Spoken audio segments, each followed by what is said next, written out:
président de Habitat Humanisme pour toute la région, en fait, les Deux-Sèvres et les Deux-Charentes.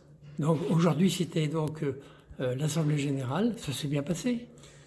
Oui, ça se passe bien. C'est toujours un moment important dans la vie d'une association que de rendre compte de son activité, de ses difficultés, mais aussi de tous ses projets.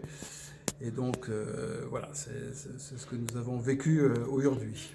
Donc Habitat Humanisme, vous pouvez nous rappeler les trois grands axes en fait, de Habitat Humanisme?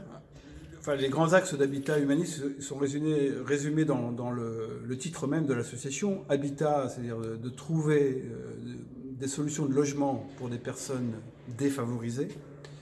Humanisme, parce que chacune des personnes défavorisées que nous logeons est accompagnée par notre association, par nos bénévoles.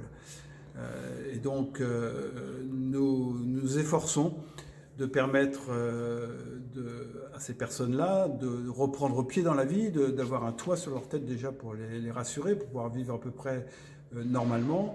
Nous les accompagnons dans leur projet de vie. Et peut-être le troisième pilier de tout ça, c'est de créer du lien, en fait, du lien social, de façon à ce que ces personnes se resocialisent, entre guillemets, recréent du lien et se réinsèrent dans une vie comme tout à chacun. Alors vous n'êtes pas tout seul, j'imagine. Vous avez une équipe avec vous, beaucoup de bénévoles. Vous cherchez à avoir des bénévoles? Alors, nous cherchons toujours à avoir des bénévoles. Oui. Nous avons, c'est vrai, un nombre de bénévoles,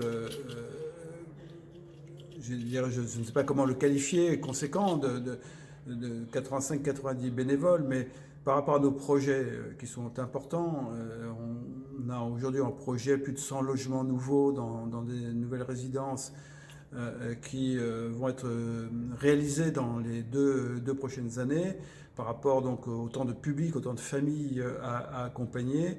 Nous avons besoin de ressources pour pouvoir assumer cette ambition-là.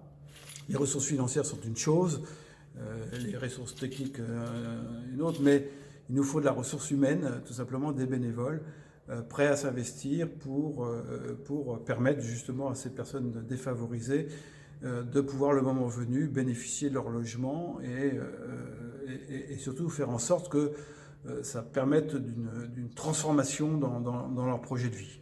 L'accompagnement, ça consiste en quoi exactement? L'accompagnement, c'est un peu comme le moniteur d'auto-école qui se met à côté du conducteur. Ce n'est pas faire à la place d'eux, mais c'est donner conseil. C'est écouter d'abord. Écouter, comprendre le projet. Chacun dans la vie a des objectifs différents, vient d'une histoire différente, a des projets différents. C'est essayer d'abord d'écouter, de bien comprendre quel est le projet de la personne. Comprendre aussi ses difficultés, qu'est-ce qui fait obstacle, qu'est-ce qui lui permettrait de pouvoir réaliser effectivement son projet de vie. Et à partir de là, bien, c'est d'apporter le conseil, le soutien, accompagner la personne dans sa démarche administrative, chercher un travail, régler des problèmes de santé, etc. Donc faire en sorte qu'on apporte cette réassurance permanente et en même temps ce conseil que l'on peut, qui est souvent de l'ordre du bon sens, que l'on peut apporter à des personnes qui sont un peu perdues, qui n'ont pas de relation, qui ont besoin d'être guidées, entre guillemets, pour pouvoir s'accomplir totalement. Des bénévoles peut-être également pour du bricolage? Alors, on a besoin de bénévoles aussi, parce que pour pouvoir loger des personnes, il faut simplement des logements. Donc, on a besoin de spécialistes de l'immobilier, enfin de spécialistes, en tout cas de personnes que cette activité-là intéresse, aussi bien pour développer des nouveaux projets, faire de l'acquisition, faire de la construction, etc., faire de la négociation avec des propriétaires, que pour faire de la gestion locative, comme un travail d'agence immobilière. Et puis une fois qu'on a les logements, bien, il faut les faire vivre, il faut les équiper, il faut bricoler, les rénover, etc. Et donc là aussi, on a besoin de bricoleurs.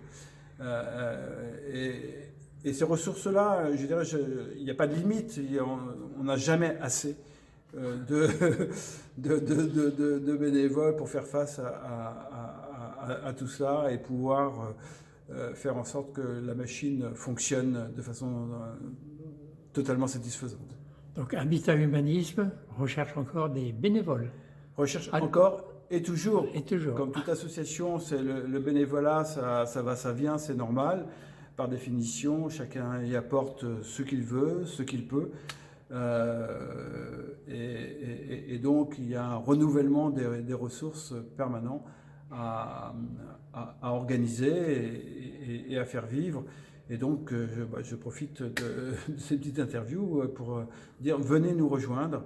Il y a des choses passionnantes à faire, chacun avec ses propres compétences, chacun avec ses propres centres d'intérêt, chacun avec sa disponibilité, qui est ce qu'il est. Et ceci, ça sera pour la bonne cause, c'est-à-dire celle de personnes qui sont défavorisées et d'une façon plus générale, tout simplement pour bien vivre ensemble dans notre société. Merci beaucoup, Président.